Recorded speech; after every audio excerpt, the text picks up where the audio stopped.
Italy unified. अभी आपने Germany का यूनिफिकेशन देख लिया, दोनों नेशन स्टेट नहीं थे और फिर कैसे अपना यूनिफिकेशन करते हैं और नेशन स्टेट में कन्वर्ट होते हैं। इसके साथ साथ आपने एक चीज़ और देखा यहाँ पे, अभी जो आपके लिबरल थे, जो रेवोल्यूशनरीज थे,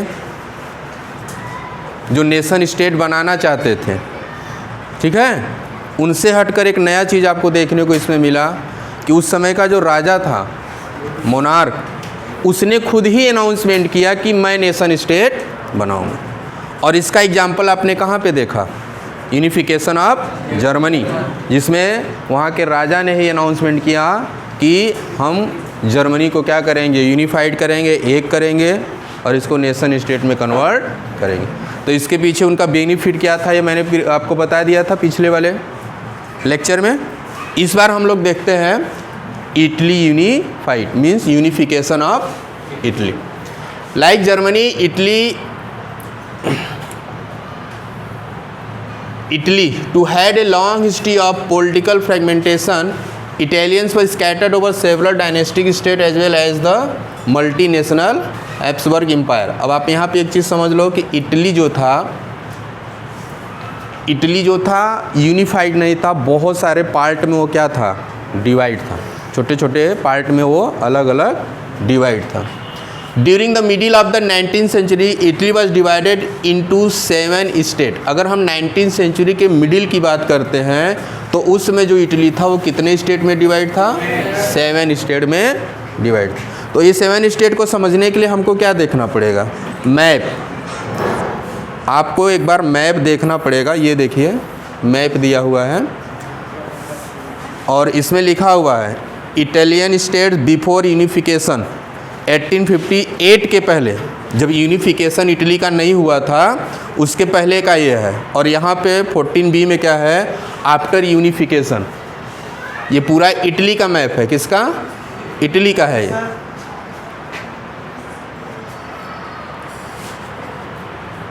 ये मैप किसका है?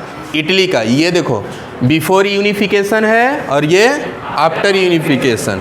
अब बिफोर यूनिफिकेशन में अगर देखते हैं तो ये मिडिल ऑफ 19th सेंचुरी, ये 7 पार्ट में डिवाइड था। 1 2 3 4 5, ठीक है, 6 और 7। ये क्या था आपका? 7 पार्ट में उस समय डिवाइड था। और 7 पार्ट के यहाँ पे देखो नाम लिखा हुआ है, कौन कौन उस समय वहाँ पे शासन कर रहा है। तो ये अपने बुक में जाके आप इसको देख लेना।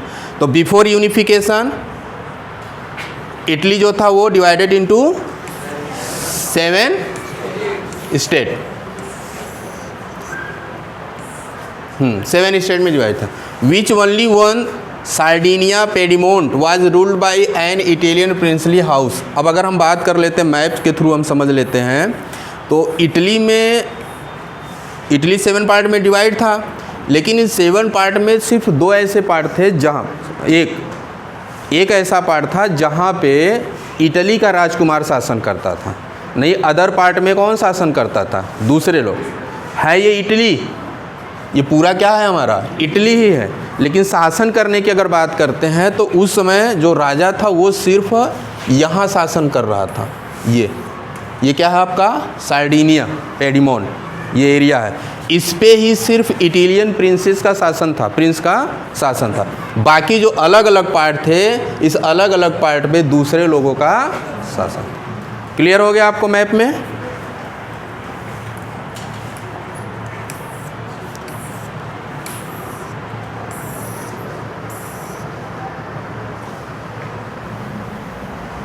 अब देखो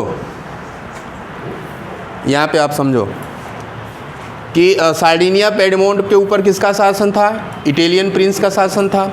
अदर जो पार्ट थे आपका इटली का, उसके ऊपर किसका शासन था? तो अगर हम नॉर्थ की बात कर लेते हैं, नॉर्थ की अगर बात करते हैं तो उसके ऊपर किसका शासन था? तो यहाँ मैप में देख लेंगे आप। मैप में आप देखिए नॉर्थ वाला आपका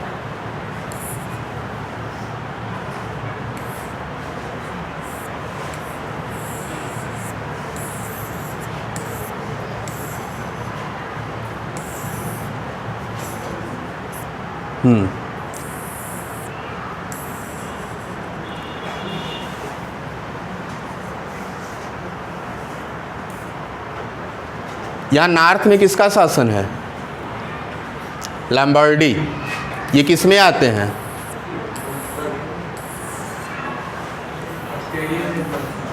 ठीक है।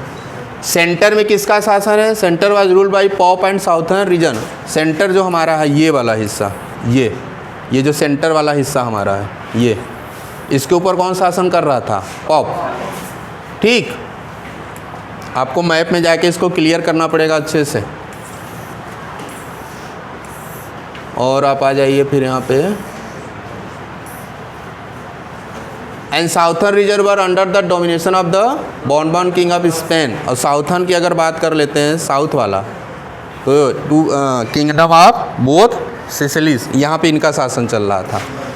ठीक, तो आप क्या करोगे? मैप रखोगे और मैप रखने के बाद ये क्लियर करोगे कि नॉर्थ में किसका शासन था, सेंटर में किसका शासन था, साउथ में किसका शासन था। और दो ऐसे स्टेट थे जिसके ऊपर, मतलब एक ही स्टेट था जिसके ऊपर किसका शासन था? इटली के प्रिंस का शासन था। तो ये मैप रख के घर पे इसको क्लियर कर लेना माइंड में। ठीक, आगे हम लोग चलते हैं।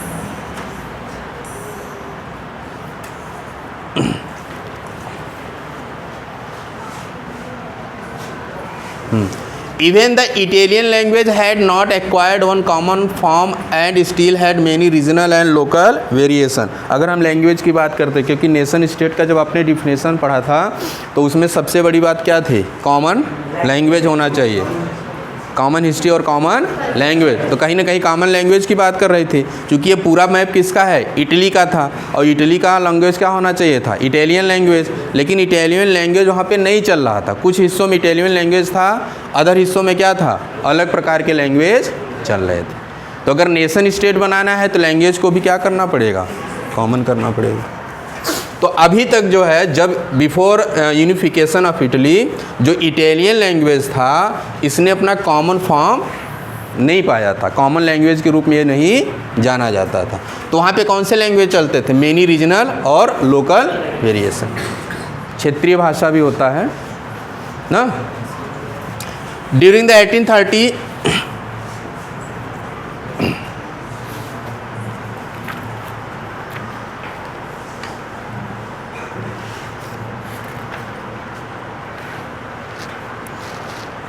During the 1830, Giuseppe Mazzini had sought to put together a coherent program for unitary Italian Republic। Unitary Italian Republic. तो अब इसके पहले भी मैंने मैंजिनी के बारे में आपको बताया था। उन्होंने यंग इटली बनाया था और उनका मेन एम क्या था? वो इटली को यूनिफाई करना चाहते थे, एक करना चाहते थे, यूनिफिकेशन करना चाहते थे इटली का। ठीक है, तो उन्होंने एक प्रोग्राम बनाया 1830 में। और प्रोग्राम क्या था? उस प्रोग्राम का मेन एम क्या था? Unitary Italian republic. He had also form a secret society called Young Italy for the dissemination of his goal. मतलब उन्होंने एक सीक्रेट सोसाइटी बनाई थी जिसका नाम था यंग इटली। और ये सीक्रेट सोसाइटी बनाने का उद्देश्य उनका क्या था? वो इटली के यूनिफिकेशन का प्रसार करना चाहते थे, उसको फैलाना चाहते थे। तो फैलाने के लिए कोई सिस्टम होना चाहिए ना। उसी सिस्टम को उन्होंने बनाया क्या? यंग इटली के नाम से। ये सीक्रेट सोसाइटी है जो हमारे मैसेज को दूर दूर तक क्या करेगी? फैलाएगी। और उनका मैसेज क्या था? Unification of Italy. The failure of religious uprising both in 1831 and 1814 mean the mantle now fell on Sardinia Piedmont under its ruler king Victor Emmanuel second. अब यहाँ पे क्या होता है? ये जो रेबलरीज थे आपका, इनका रेबलेशन सफल नहीं होता है। एक बार फिर वही चीज़ आपको देखने को मिलेगा जो जर्मनी के यूनिफिकेशन में मिला था। तो यहाँ पे जो रेबलरीज थे वो असफल हो जाते हैं, मतलब वो इटली का यूनिफिकेशन नहीं कर पाते। तो यहाँ पे फिर एक बार कौन आता है? यहाँ का राजा विक्टर एमैनुअल। हाँ, ये क्या करता है? ये फिर से अनाउंसमेंट करता है कि मैं इटली को क्या करूँगा? यूनिफाइड करूँगा। मैं इटली का क्या करूँगा? यूनिफिकेशन करूँगा। ठीक है। और इसने कहा कि अगर हमको इटली का यूनिफिकेशन करना है तो उसका वे क्या होगा?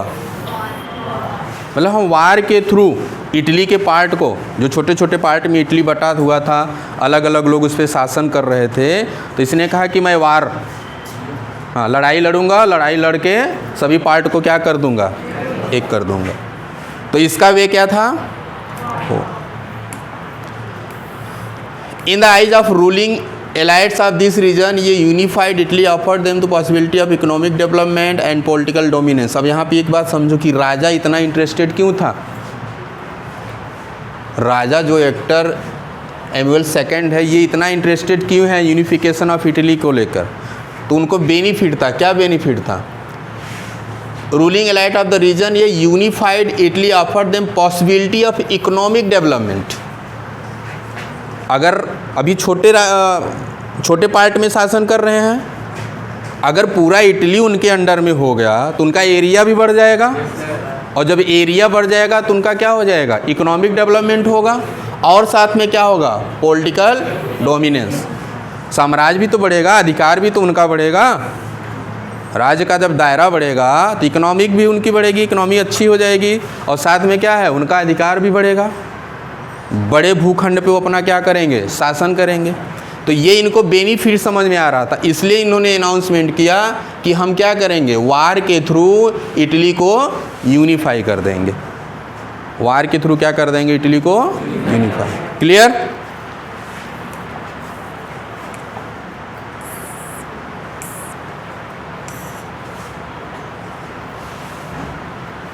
अच्छा, एक दूसरा करेक्टर इसके अंदर आता है, चीफ मिनिस्टर काउर। इनका नाम है, चीफ मिनिस्टर थे वहाँ के। इन्होंने क्या किया, मूवमेंट को आगे बढ़ाया, इटली का जो यूनिफिकेशन था। इनके बारे में जान लीजिए, चीफ मिनिस्टर नाइदर ए रेवलरीज नार ए डेमोक्रेट। ये जो चीफ मिनिस्टर थे, न तो ये रेवलरीज थे, मतलब इनका किसी भी रेवल्यूशन से कोई लेना देना नहीं था, और न ही ये डेमोक्रेट थे। डेमोक्रेट मतलब समझ लो, डेमोक्रेसी मतलब ये डेमोक्रेसी के भी पक्षधर नहीं थे, और न ये रेवलरीज थे। लेकिन ये चाहते क्या थे, unification of Italy. Like many other wealthy and educated members of the Italian elite, he spoke French much better than he did Italian. ये जो कावर थे ना, ये सबसे अच्छा क्या बोलते थे, फ्रेंच भाषा बोलते थे। क्यों? क्योंकि आपने 9th में पढ़ा होगा, उस समय क्या था, जो नोबल पर्सन हुआ करता था, नोबल्टी, क्लेजी के बाद क्या था, नोबल्टी। तो नोबल पर्सन अपने को सोसाइटी से अलग दिखाने के लिए क्या करते थे, फ्रेंच लैंग्वेज बोलते थे।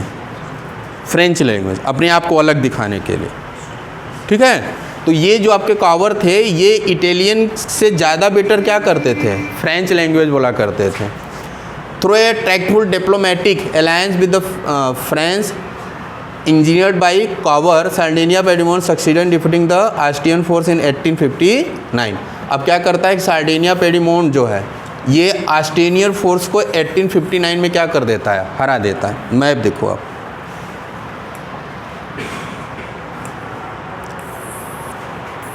आपका सार्डिनिया पेडिमोन कहाँ है,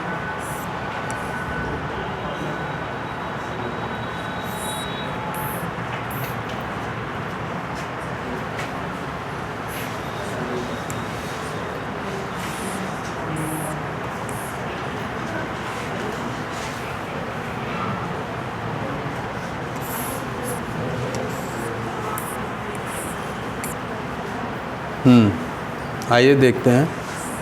1859 में क्या करता है, ऑस्ट्रेनियन फोर्स को हरा देता है। तो ऑस्ट्रिया आपका यहाँ पे है ना,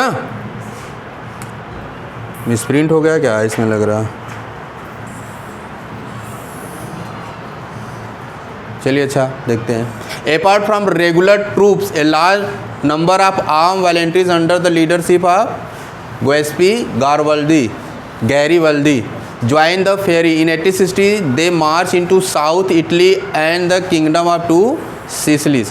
अब 1860 में कहाँ पे चल देते हैं, टू सिसिलीज हमारा कहाँ, ये है ना, इसकी तरफ बढ़ते हैं इसको जीतने के लिए 1860 में। यहाँ पे किंगडम ऑफ बोथ सिसिलीज, यहाँ पे आके क्या करते हैं, ये इसको जीतने का प्रयास करते हैं। एंड सक्सीडेड इन विनिंग, और लास्ट में इसको क्या कर लेते हैं, जीत भी लेते हैं 1816 में। The support of the local peasant in order to drive out the Spanish ruler.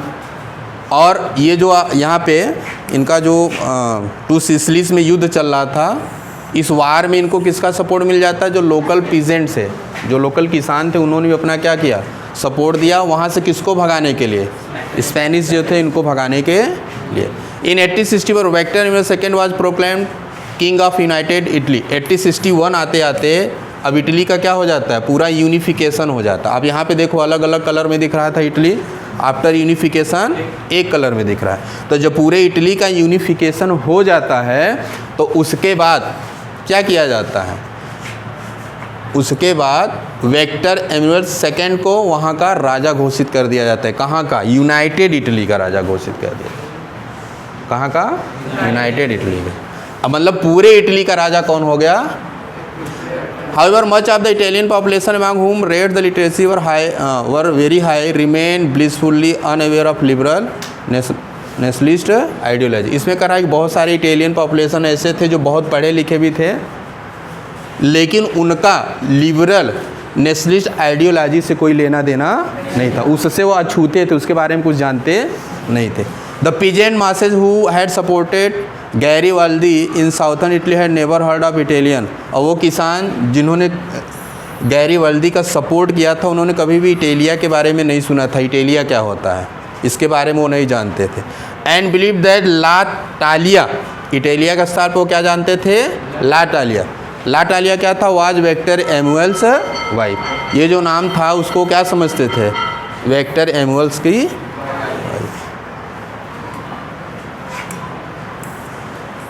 तो आपने यहाँ पे देख लिया ना यूनिफिकेशन ऑफ इटली में क्या होता है। इटली का यूनिफिकेशन किसके थ्रू होता है, वार के थ्रू ना।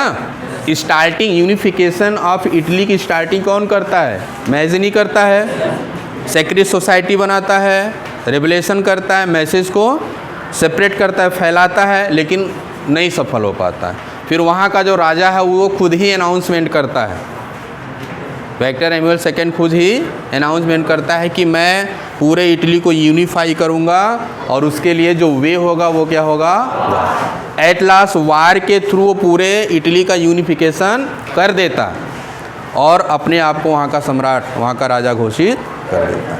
तो दोनों केस में जर्मनी के यूनिफिकेशन की अगर बात करते हैं तो भी वहाँ पे यूनिफिकेशन किसके थ्रू हुआ, राजा के थ्रू हुआ। इटली की अगर यूनिफिकेशन की बात करते हैं तो किसके थ्रू हुआ, राजा। और दोनों केस में राजा क्या देख रहा था, बेनिफिट। दोनों केस में राजा को क्या मिल रहा था, बेनिफिट। सहानुभूति भी लोगों की मिल रही थी, क्योंकि उस समय के राजा ने इस बात को अच्छी तरह से समझ लिया था कि अगर हमको रेवुलेशन ख़त्म करना है तो जो रेवलरीज है उनको हमको क्या देना पड़ेगा, कंसेशन देनी पड़ेगी, छूट देना पड़ेगा। उनकी जो मांग है उसको दिमाग में रख के हमको अनाउंसमेंट करना पड़ेगा। अब राजा अपना दिमाग लगा रहा है, उनके ही काम को कर रहा है, लेकिन बेनिफिट अपना देख रहा है। क्लियर, दोनों टॉपिक क्लियर हो गया।